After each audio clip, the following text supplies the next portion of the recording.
औज़ुबिल्लाहिमिनश्शैतानिर्रजीम बिस्मिल्लाहिर्रहमानिर्रहीम। अस्सलाम वालेकुम। उर्दू एस्ट्रोलॉजी के साथ मैं हूँ एस्ट्रोलॉजर अलमास यूनुस। आज हम बात करेंगे मंथली होरोस्कोप की। हम देखेंगे कि नवंबर 2022 का जो महीना है वो तमाम ज़ोडिएक साइन पर किस तरह के असरात छोड़ता है। आप लोगों को किन किन चीज़ों का सामना करना पड़ेगा। सबसे पहले मैं आपको प्लैनेटरी पोजीशन बताती चलूँ कि राहु इस वक्त एरीज़ में है और वो तकरीबन एक साल यानी 2023 के अख्ताम तक एरीज़ में ही रहेगा। उसके बाद बात करें सन की, तो सन 16 नवंबर को अपना घर तब्दील करके लिब्रा से निकल कर स्कॉर्पियो में चला जाएगा।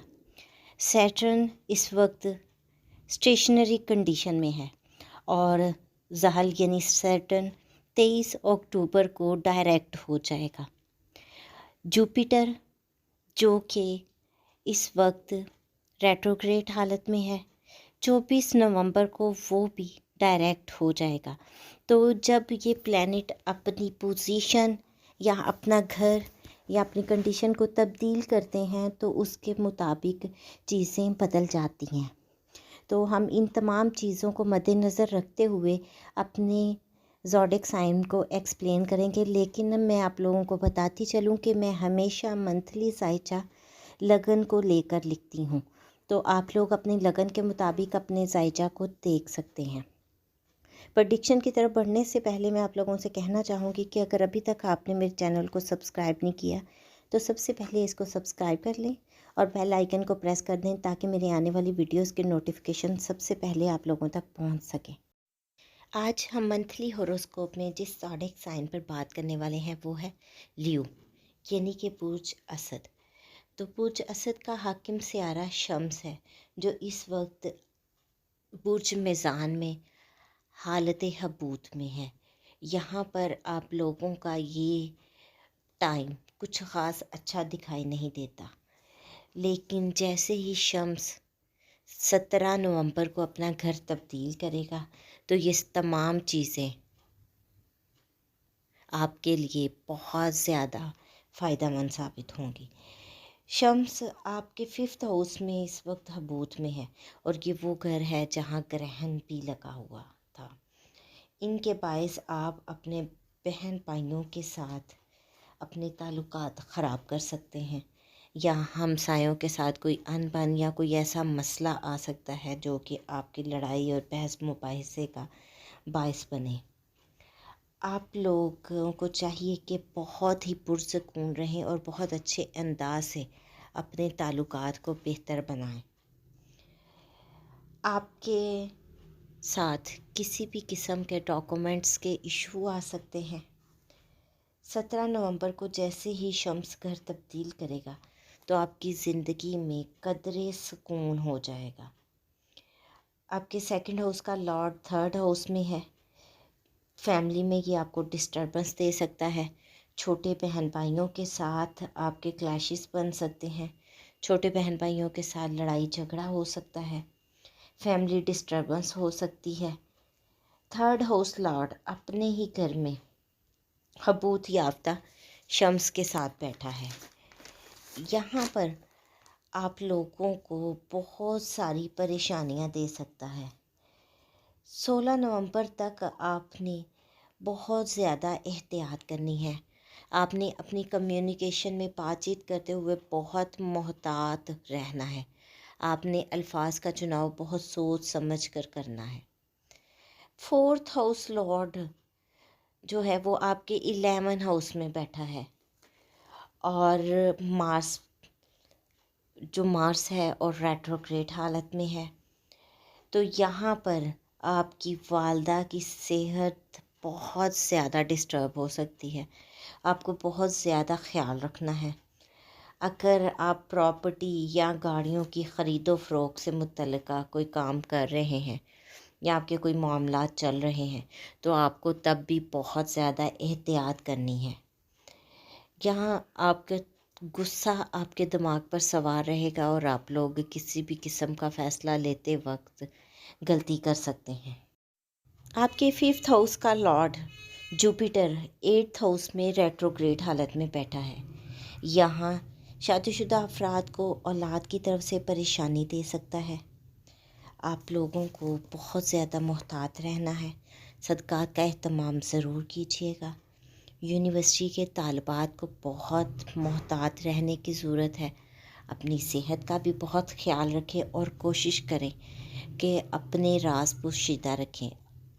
ہو سکتا ہے کہ یہاں آپ کے راز جو ہیں وہ ایکسپوز ہو جائیں۔ جو لوگ خفیہ ایجنسی کے ساتھ منسلک ہیں ان لوگوں کو بھی بہت زیادہ محتاط رہنے کی ضرورت ہے۔ وراثتی معاملات کو بہت ہی احتیاط سے نپٹائیں۔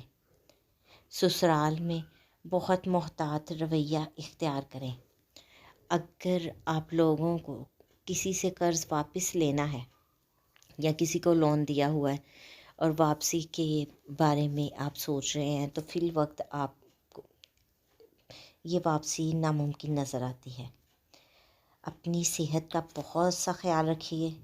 مہینے کے آغاز میں آپ کو سردی یا خشکی سے کچھ مسائل گھیر سکتے ہیں۔ آپ لوگوں کو سیٹرن کے ریٹروگریڈ ہونے کے باعث پچھلے کچھ ماہ یعنی جولائی سے اب تک بہت سارے مسائل کا سامنا کرنا پڑا ہوگا۔ دشمنوں نے آپ پہ خوب وار کیے ہوں گے۔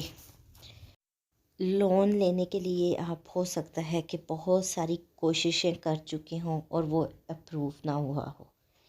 جاب کے لیے آپ نے بہت زیادہ تگدو کی ہوگی۔ اگر آپ کا کوئی کورٹ کیس ہے تو وہ لٹکا رہا ہوگا، لیکن اب چونکہ سیٹرن ڈائریکٹ ہو گیا ہے تو امید کی جاتی ہے کہ آپ کے جو مسائل کافی عرصہ سے رکے ہوئے تھے اب وہ ختم ہو جائیں گے اور بہت جلد آپ کے لیے آسانیاں پیدا ہو جائیں گی۔ آپ کے 7th ہاؤس کا لارڈ اپنے سے 12 میں بیٹھا ہے۔ یہاں آپ لوگوں کو پارٹنرشپ کے معاملات میں بہت زیادہ احتیاط کرنی ہے۔ اگر آپ کاروباری افراد ہیں تو آپ کو دیگر ایک مشکلات پیش آ سکتی ہیں۔ آپ لوگوں کے جیون ساتھی کی صحت بھی ڈسٹرب ہو سکتی ہے۔ آپ لوگوں کو کریئر سے متعلقہ مسائل بھی پیش آ سکتے ہیں۔ جیسے ہی 12 نومبر کو وینس اپنا گھر تبدیل کرے گی تو آپ کو اپنی جاب میں بہت ساری آسانیاں میسر آ جائیں گی۔ آپ کو اپنے سوشل سرکل میں بہت زیادہ احتیاط کرنی ہے کیونکہ مارس وہاں پر ریٹروگریڈ بیٹھا ہے اور یہاں ریٹروگریڈ ہونے کے باعث آپ لوگ بے جا غصہ کر سکتے ہیں، لڑائی جھگڑا کر سکتے ہیں۔ تو یہاں پر ان تمام چیزوں کو ہم دیکھ سکتے ہیں۔ اس کے علاوہ وہ لوگ جو فوٹوگرافر ہیں کام پر نکلنے سے پہلے صدقہ ضرور دیں۔ پھر ہم دیکھتے ہیں کہ 7 تاریخ کو مون راہو کے ساتھ ہوگا اور وہ آپ کے 9th ہاؤس میں آئے گا۔ یہاں آپ کے والد کی صحت خراب ہو سکتی ہے۔ آپ اپنے والد کی صحت کا بہت سا خیال رکھیں۔ مذہبی معاملات میں آپ کی عقل، آپ کی دانش آپ کے کسی کام نہ آئے گی۔ 12 سے 15 مون مارس کے ساتھ آپ کے 11 ہاؤس میں ہوگا۔ یہاں آپ اپنے سوشل سرکل میں بہت زیادہ جذباتی ہو سکتے ہیں۔ 23 سے 25 مون کیتو کے ساتھ آپ کے 3rd ہاؤس میں ہوگا۔ آپ کو اپنے چھوٹے بہن بھائیوں کے ساتھ بہت ہی پیار اور محبت سے پیش آنا ہے۔ ہو سکتا ہے کہ یہاں آپ وقتی طور پر جذباتی ہو جائیں اور ان سے لا تعلقی کا اظہار کر بیٹھیں۔ آپ اپنے غصے کا اظہار زبان سے کر سکتے ہیں۔ یہاں اگر آپ بولتے ہیں تو آپ کو بہت زیادہ سوچ بچار کر کے بہت ماپ تول کر بولنا ہے کیونکہ آپ کی کمیونیکیشن جو ہے یہاں پر غلط ہو سکتی ہے آپ کے حق میں۔ یہ تو برج اسد کے حامل لوگوں کے لیے ایک مختصر سی ویڈیو بنانے کی کوشش کی۔ امید کرتی ہوں ویڈیو آپ کو پسند آئی ہوگی۔ اگر ویڈیو پسند آئے تو لائک ضرور کیجیے گا، شیئر بھی کیجیے گا۔ اس کے ساتھ ہی مجھے اجازت دیں۔ اپنا اور اپنے پیاروں کا بہت سا خیال رکھیے گا۔ اور مجھے بھی دعاؤں میں یاد رکھیے گا۔ اللہ حافظ۔